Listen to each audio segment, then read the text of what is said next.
Hey everyone, RogueGold here. E3 starts tomorrow, and Monday is the Ubisoft press conference where we will see our first official look at the Division 2, which is crazy. The wait is finally over. So today I just wanted to give my personal wish list of what I want to see from the sequel, as well as some general speculation of what we can expect from the conference. So without further ado, let's hop right into it. Alright, so to kick it off at number 1, we have story. So the Division 1 had a lackluster story. What it did have, though, was cool and detailed environments in which the missions took place in. So, General Assembly, the final mission, it's very cool to rush through the whole UN. You take out all the enemies, all the bosses, and then you get to the end, you fight the helicopter in that big open space. That's really cool. Napalm production site, you kill Joe Farrow, the whole building is on fire, you gotta escape through the elevators. Those set pieces are really cool. What it didn't deliver on was, the story itself. It was fine, but it wasn't great. So in Division 2, I really want there to be more narrative in the story. I want it to be more narrative driven. Have it be more personal, with your own agent and with the characters in it, and to care about the characters, because, to be honest, no one cares about Fallout or any of the people in the story. And I still think that that medically owes me a bottle of wine. But anyway, so more of that, more cutscenes, more memorable missions, just in terms of what happens in the missions and the cutscenes that take place in that. Let Division 2, just have a good story and the same cool set pieces that Division 1 had at the same time. And lastly, for story, just the scope and scale could be even bigger. You could be ziplining across skyscrapers, running from explosions, just, edge of your seat style action that you won't forget anytime soon. Alright, next up on the wish list is loot structure. So currently in the Division, there is no exclusivity in terms of loot drops. You can get any item from anywhere, and all drops in heaps, and there's just a ton of it. In Division 2, there really needs to be some structure and order in terms of where you're getting your loot from. I think that specific loot should be tied to certain activities. So if you remember back to 1.1, Falcon Lost was the only place that you were able to get gear sets. The problem with the way they did it then was that Falcon Lost was overtuned, and so the gear that you really needed to complete Falcon Lost was what Falcon Lost dropped. So obviously that's not, the best way to do it. But if they can make it in a way in which you have weekly objectives to go for, you have certain pieces of content that you complete to get the gear that you're trying to get to level up, that's really cool. To have a structure and just an objective that every week, this is what I need to beat to get this gear that I want. That's really cool, instead of how it is now, where you can play any content and just hope that you're going to get what you want. If you have a certain goal and a certain way you can achieve that goal, that'd be really nice. So yeah, loot structure is definitely a big one for me. Alright, next up, tying right into loot structure and weekly objectives, is raids. So Division 1 did not have raids, and it definitely suffered from that. Incursions were kind of like mini raids, but not really. Stolen Signal, however, was the most recent incursion to come out. Its mechanics definitely could have been passable for a raid if that had been incorporated in a longer and more fleshed out activity. But that aside, raids in Division 2 need to have 6 to 8 players. More than 4, you need to be able to get a group together and take on a difficult challenge. So they need to require skill and coordination to complete. You can have a matchmaking difficulty if you want, but the thing with that is the rewards need to be, if you're doing a matchmaking difficulty where the mechanics are not as in-depth as the hard mode, the rewards need to be lesser, either in terms of their power or how cool they look, however Massive wants to do that, but they need to be not as good as the hard version 1. For the rewards for the hard, they definitely need to have raid gear sets, raid weapons, stuff you can walk around in the base with, and people are like, wow, I know what he did to get that, and I know where it comes from, and so now I want to strive to get with my friends, take that on, and try and get that same thing that he has.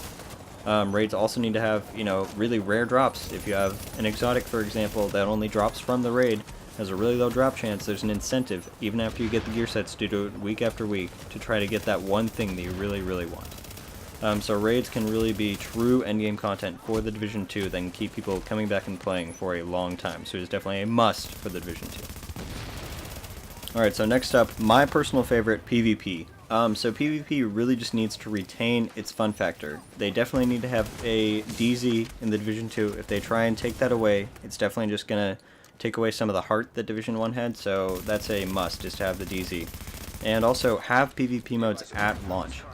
In this regard, they can go crazy. They can have vehicle-based war modes, capture the flag, a rush style thing like from Battlefield. Really just the possibilities are endless. They could even have weekly or monthly timed, modes that incentivize special rewards so that people who really don't try PvP have a reason to go in and try it. And you know what? Maybe they'll like it, and then more people will be playing that, and it'll definitely be a more replayable factor of the game. So yeah, PvP, there you go.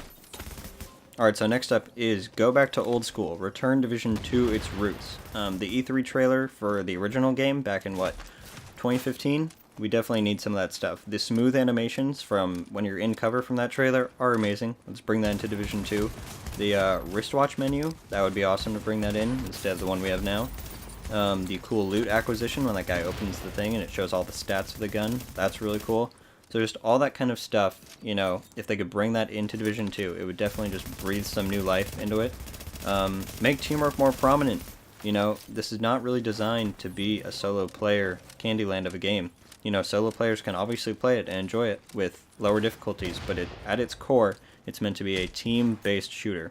And I think if they really embrace that, this game could really strive past what the Division 1 ever really was. Alright, so last off on my list is clans. So clans is a really easy way that they can, really bring people together in the game, whether that's, solo players joining a clan, then they have a way to make connections. They can do the harder activities like raids and other stuff. Or if you have a massive group of friends and you just want to make a clan where everyone is in there and you can all, work together. Maybe they have objectives per month or per week for your clan, and people that play certain pieces of content can contribute to unlocking that reward. That'd be really cool for everyone just to be able to work together and to get those kind of rewards. So yeah, clans, definitely an easy and must-have thing for the Division 2. Alright, so finishing this off, really I'm just going to talk about speculation from what I think they will show at the conference, whether or not that's in the form of a trailer or gameplay, demo, whatever. So start off with the setting. A lot of people think it's going to be in DC. Personally, I think it'd be cool if it were in somewhere like San Francisco. Just a different setting from New York where there's, snow all the time and that kind of stuff. Somewhere as drastically different as San Francisco could be a really cool change of pace and could really bring something new to the game. But DC also sounds cool. Wherever they choose, I'm sure it's going to be cool as long as it's not still in New York. I think that'd be a little bit of a waste. But anyway, what I think they're going to show, probably something pretty similar to the original gameplay demo at E3 from, I think it's 2015, that one. So, probably a mission, or, their squad, takes on a challenge, they raid a police station like they did in the first one, whatever it is. But in that, they'll show, the menus, the skills, similar to the original one. Like I said, all that same stuff really is probably what they'll show, because they would just want to give a general idea of what we're going to get, and that what they need to show in order to, a lot of people were angry between what they saw at the original trailer and what the final product was. So what they need to show are the graphics, and those graphics need to stay the same as what it's going to be in the final game. They need to show improved mechanics to show people, that they really have made changes and that there's a reason to get this game, that it's going to be better than the original one. So that needs to be a thing. And, they really just can't show anything that won't be in the actual game, because a lot of people were put off by the fact that, the drone, for example, there was a guy using an app that he could control a drone through playing with people that were actually on console or PC. And so if they show stuff like that and that doesn't show up in the real game, that's really going to put a lot of people over the edge. And lastly, things that would be really cool for them to show, but probably wouldn't, a story hint maybe. Something like, at the end of the trailer, Aaron Keener shows up, or his voice or something, and he gives a hint to what the story's going to be. That would be really cool. I don't think they'll do it, but something to show that this is, Division 2 is going to be something different this time around than what Division 1 was. It's going to be special, it's going to have a real story. Anything like that would be really cool. I doubt they'll do it, but, yeah, that would be cool. Alright guys, so that is the extent of my wish list and my speculation for the conference and all that stuff. There's only 3 days to go, really excited. If you guys want to tune in to that conference, it is at 1 p.m. Pacific time and 4 p.m. Eastern.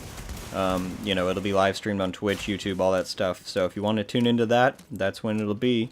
But yeah, that's all I've got for today, guys. I will definitely post a video of the highlights of the stream, so tune in for that. And yeah, thanks for listening, guys. See y'all next time. RogueGold out.